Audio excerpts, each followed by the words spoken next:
ভোগান্তি করেছেন। কাজেই আজকে এই যে বিরাট জনসভা, এই যে আমাদের উচ্ছ্বাস, এই উচ্ছ্বাস হলো আপনাদের আজকে মুক্ত বাতাসে আমাদের 31 দফা বাস্তবায়ন।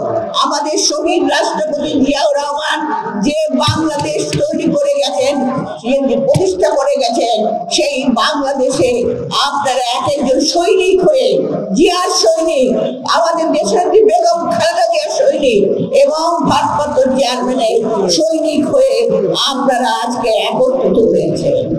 ভাই ও বোনেরা, আজকে স্লোগান দেওয়ার দিন আসে নাই। স্লোগান আমরা দেব যখন নির্বাচন হবে। এখন আমাদের কাজটা কি? এখন আমাদের কাজ আপনারা জানেন, এখনো আমাদের কথিত স্বৈরাচারী সরকার যারা পালিয়ে গেছে তাদের অনেক দোষর তার ভিত রয়ে গেছে।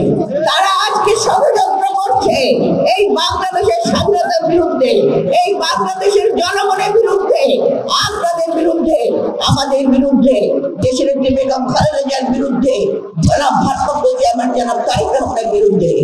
আমরা তা হতে দেব না। কারণ আপনারা শহীদ প্রেসিডেন্ট জিয়াউর রহমানের হাতে সৃষ্টি। শহীদ প্রেসিডেন্ট জিয়াউর রহমান কি করেছিলেন? তিনি মুক্তিযুদ্ধ করেছিলেন।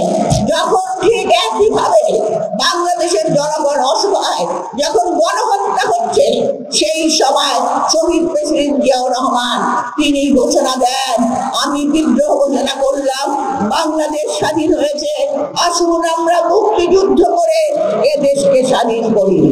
আর আপনারা শ্রমিক, কৃষক, ছাত্র, জনতা, মহিলা যে যেখানে ছিলেন, আপনারা সেই মুক্তিযুদ্ধ নিয়ে এই দেশকে স্বাধীন করেছিলেন।